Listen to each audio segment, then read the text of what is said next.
सर्वप्रथम सर्वांना श्री स्वामी समर्थ. स्वामी महाराजांच्या कृपेने तुमच्या सर्व चांगल्या इच्छा पूर्ण होत ही स्वामींचरणी प्रार्थना करते आणि आजच्या व्हिडिओला सुरुवात करते. या वर्षीची वटपौर्णिमा 29 जून 2026 सोमवार दिवशी आलेली आहे. तर वटपौर्णिमेचा उपवास कसा करावा, कोणत्या शुभ रंगाच्या साड्या परिधान कराव्या, त्याचबरोबर कोणत्या शुभ मुहूर्तावर वडाची पूजा करावी, फांदीची पूजा करणे योग्य की वडाची झाडाची पूजा करणं योग्य, गर्भवती महिला असतील त्यांनी काय करावं करू नये, वडाच्या झाडाखाली जाऊन पूजा करावी की नाही, उपवास कसा करावा, उपवास कधी सोडावा, संपूर्ण माहिती वटपौर्णिमेबद्दल संपूर्ण माहिती आजच्या व्हिडिओमधून जाणून घेणार आहोत. म्हणून व्हिडिओ शेवटपर्यंत बघा. चॅनलवर नवीन असाल कृपया आपल्या चॅनलला नक्की सबस्क्राईब करा. तर यंदाची वटपौर्णिमा 29 जून 2026 सोमवार दिवशी आलेली आहे. आता बऱ्याच महिलांना प्रश्न पडलेला असेल की सोमवारी वटपौर्णिमा आल्याने आपण डोक्यावरून आंघोळ करावी का, डोकं धुवावं का.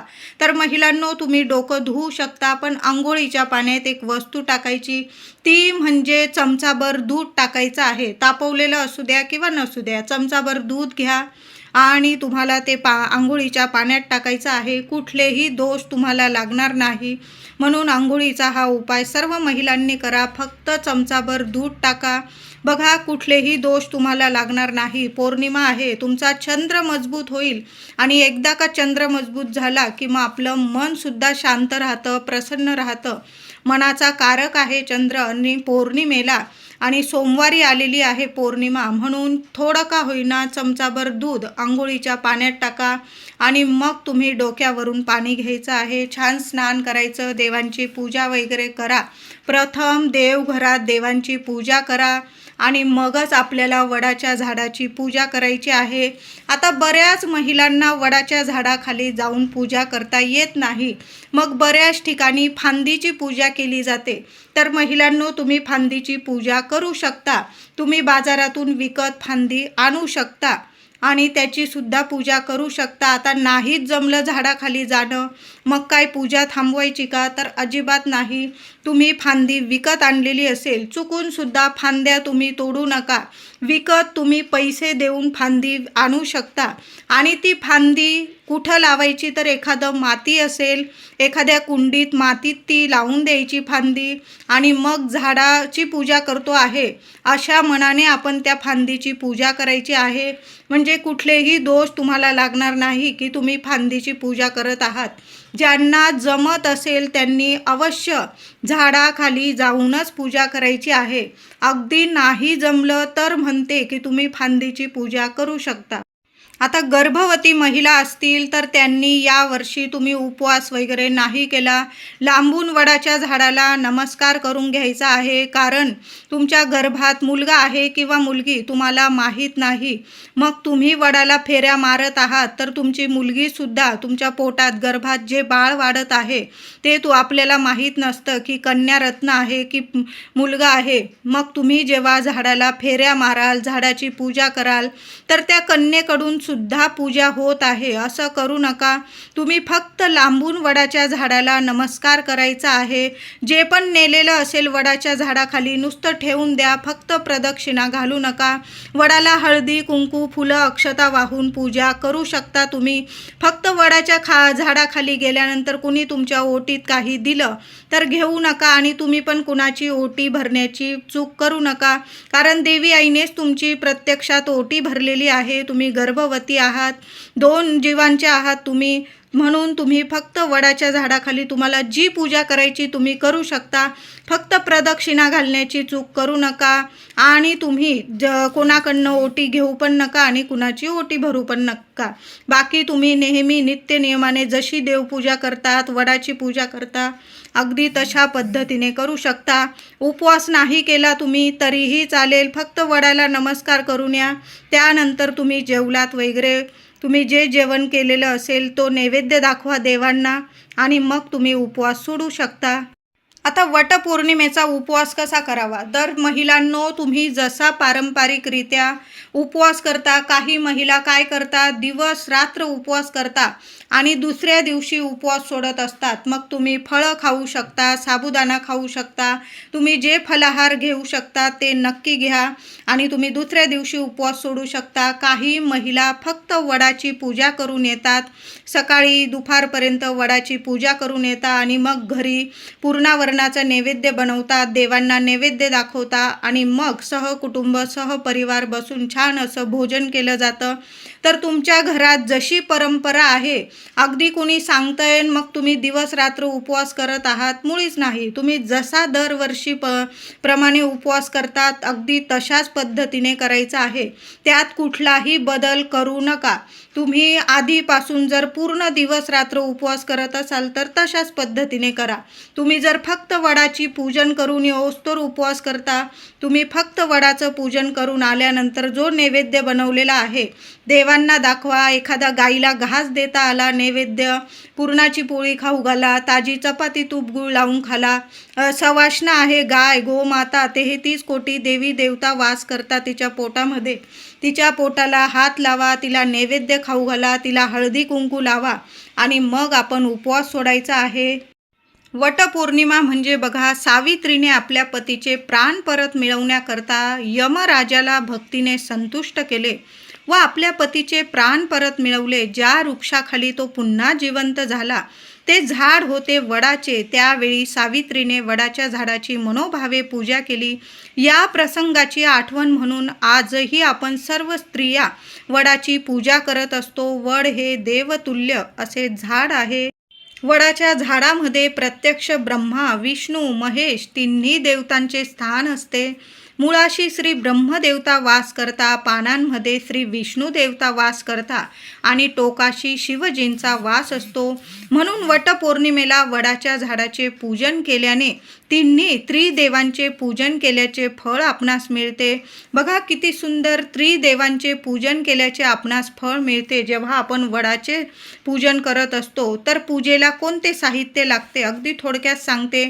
2 हिरव्या बांगड्या लागतील तुम्हाला, शेंदूर, 1 गळसरी, अत्तर, कापूर, पंचामृत, दूध, पूजेचे वस्त्र, विड्याची पानं, सुपारी, गूळ खोबऱ्याचा नैवेद्य, आंबे, दुर्वा, गहू या सर्व वस्तू एका ताटात आपल्याला नीट घ्यायच्या आहे. नीट ठेवून घ्या. तुम्ही घरी पूजा करा किंवा तुमच्या घराजवळ जे वडाचं झाड असेल देवळात वगैरे तिथं जाऊन आपण पूजा करताना ते ताट छान असं झाकून घेऊन जायचं आहे.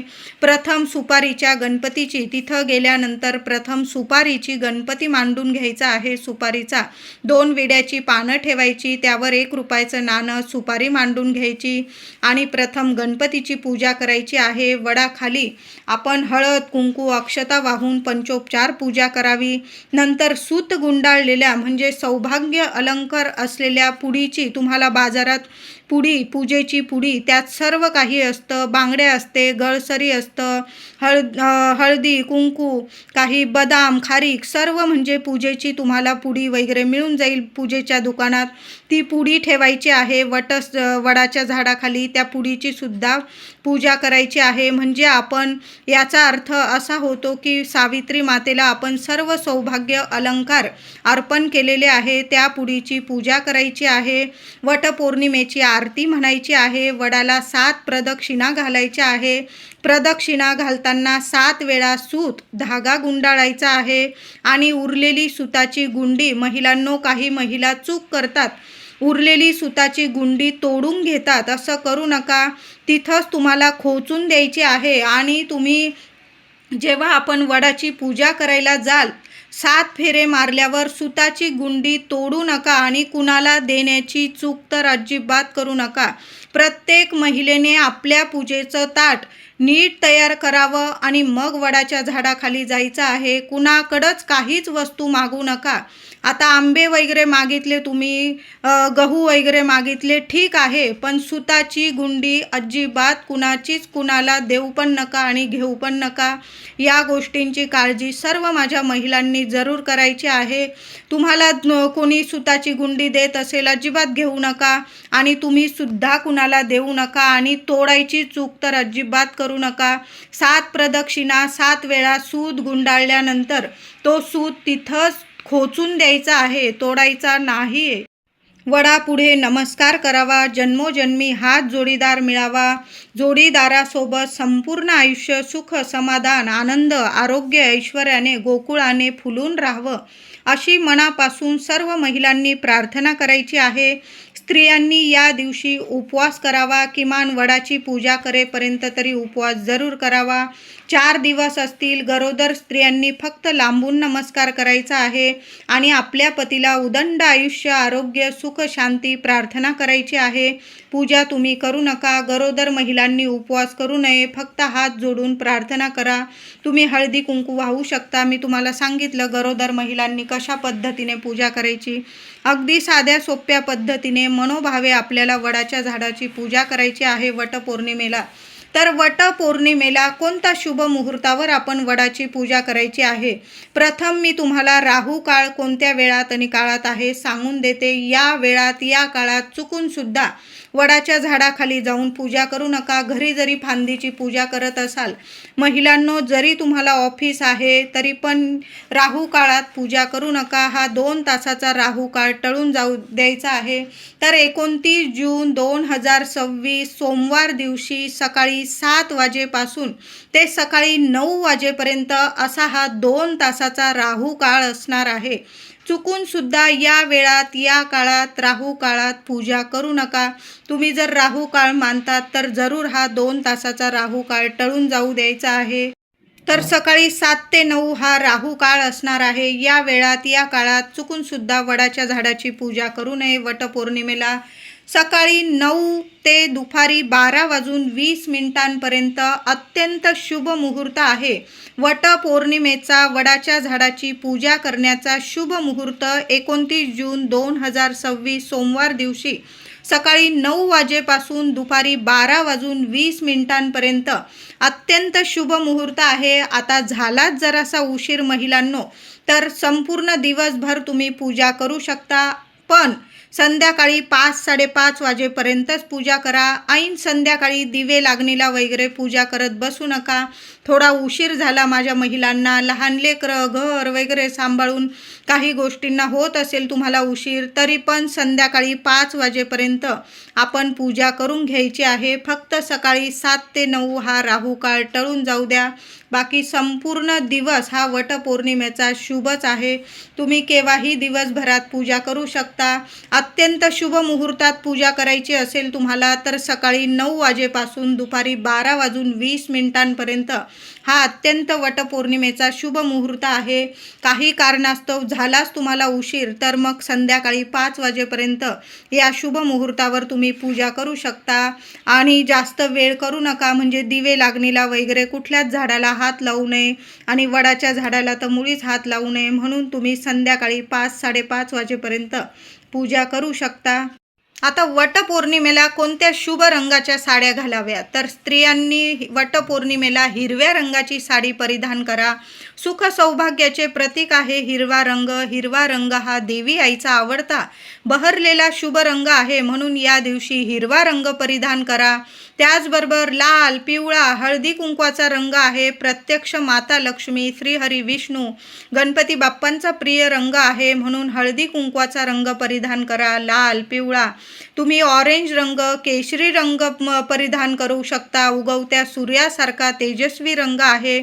या दिवशी आवर्जून ऑरेंज रंग परिधान करू शकता. गुलाबी, जांभळा हाही रंग प्रेमाचे प्रतीक आहे, म्हणून हा रंग तुम्ही परिधान करू शकता.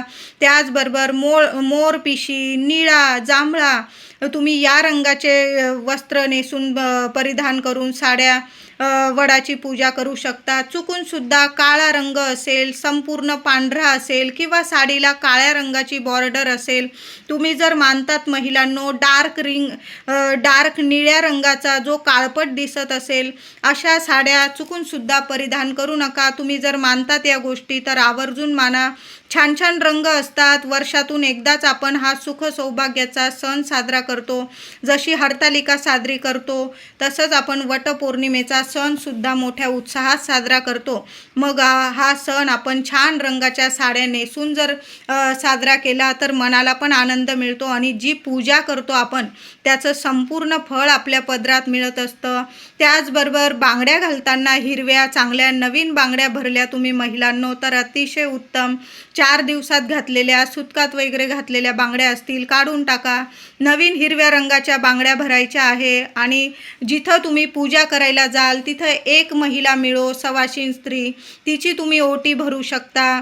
खणा नारळाची भरा किंवा फक्त आंबा, गहू, एखाद्या वडाच्या पानावर, वडाचं पान नाही भेटलं रुमालात वगैरे सुद्धा तुम्ही पानं तोडायची नाही, आपल्याला गळून पडलेली असेल ते तुम्ही घेतलं तर चालेल किंवा एखाद्या कागदात वगैरे सुद्धा तुम्ही ओटी देऊ शकता. आंबा, गहू अशा पद्धतीने एखाद्या सवाशीण स्त्रीची ओटी आवर्जून भरा. तुम्ही जशा पद्धतीने दरवर्षी वटपौर्णिमा साजरी करतात ना, अगदी तशाच पद्धतीने साजरी करायची आहे. महिलांनी वडाची पूजा करण्या अगोदर महिलांनो देवघरात देवांची पूजा करा, अभिषेक करा देवांना. छान अशी पूजा करून देवी आईला, तुमची कुलदेवी असेल माता लक्ष्मी, तिला हळदी कुंकू अर्पण करायचं आहे. एक आंब्याची ओटी प्रथम आपल्या देवघरात आपल्या कुलदेवी समोर माता लक्ष्मी समोर अर्पण करायची आहे. हळदी कुंकू फुलं अक्षता वाहून पंचोपचार देवी आईची प्रथम पूजा करा. एक अखंड दिवा आपल्या देवघरात चालू ठेवायचा आहे. त्याचबरोबर दुसरी ओटी म्हणजे ती आपल्या तुळशी मातेची भरायची आहे. तुळशीजवळ सुद्धा एखाद्या वाटीत थोडेसे मूठभर गहू घ्या, एक आंबा ठेवा, हळदी कुंकू फुलं अक्षता वाहून तुळशीची पूजा करा. ती ओटी अर्पण करायची आहे. छान अशी तयारी करा, जेवढं छान सजता येईल तुम्हाला. बघा वर्षातले हे 2 दिवस असतात, आपण छान असं साज शृंगार करत असतो. छान साज शृंगार करा, नथ घाला, चांगल्या छान रंगाची शुभ रंगाची साडी घाला, बांगड्या घाला. जेवढं साज शृंगार करता येईल छान तयार होऊन अगदी शांततेत आपल्याला वडाच्या झाडाची पूजा करायला जायचं आहे.